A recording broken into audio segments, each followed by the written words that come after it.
Hey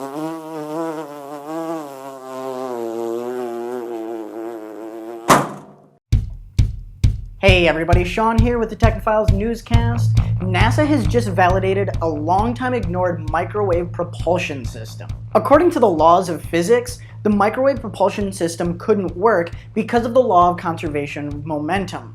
As such, no one believed it could work. Enter US inventor Guido Fetta, who built his own drive known as the Kiné drive, formerly known as the Q drive. Scheuer used a few different principles in the building of his Kiné drive, and as such is slightly less powerful than Scheuer's M drive. NASA took a look at the propulsion system, did some experiments, and found that it works. I can imagine that Fetta, after hearing the news, shouted, "Can I get an amen?" Oh, okay.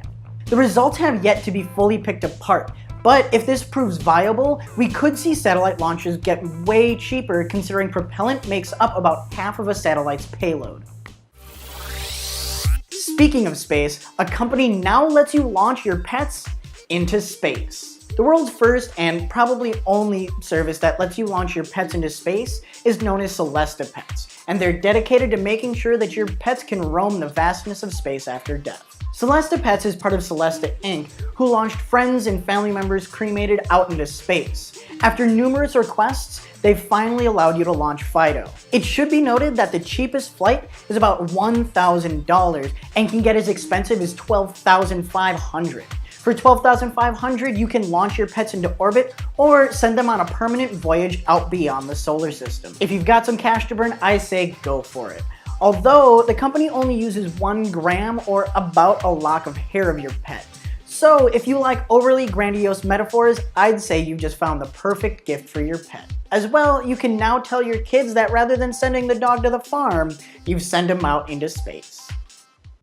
Julian Melchiori has created the world's first synthetic biological leaf. Julian Melchiori is a student at the Royal College of Art and worked in conjunction with Tufts University's Silk Laboratories. The leaf is made by pulling chloroplasts, those things inside of plants that do the photosynthesis, outside of plants, and then putting them inside of a material made from silk proteins. The new synthetic leaf works just like a regular leaf, pulling CO2 and water out of the air and turning it into oxygen. Melchiori sees this as full of potential, from everywhere like your standard home to being plastered on the sides of high-rises in order to pull CO2 out of busy, bustling cities, to even on space flights where plants can't grow due to zero gravity. Scientists at the University of Michigan have come up with a new way to store data, using colloidal clusters inside of liquid. When put inside of a liquid, these colloidal clusters can switch between 2 different states, similar to how bits switch between zeros and ones. A teaspoon worth could hypothetically contain a terabyte's worth of data. Sharon Glotzer led the research team and calls this type of data storage wet computing.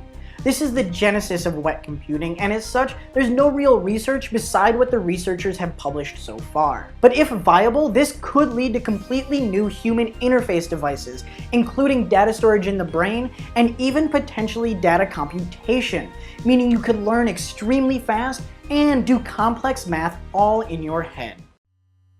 Researchers have created what's being described as the holy grail of battery design: a lithium anode battery. Lithium is considered one of, if not the greatest material for battery creation. However, a lithium anode battery has proved highly elusive. All anode materials expand, but lithium anodes expand too much, causing the cases of batteries to crack, forming dendrites and destroying the battery's life and efficiency. A lithium anode would last 4 times as long as our current batteries, meaning that your cell phone's battery life could double or even triple. As well, we could create electric cars that could go 300 miles to a battery, and they would only cost around $25,000.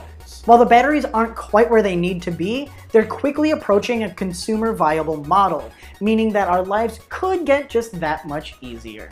That is it for the Technophiles Newscast. Thank you guys so much for watching. If you enjoyed the video, please like and share.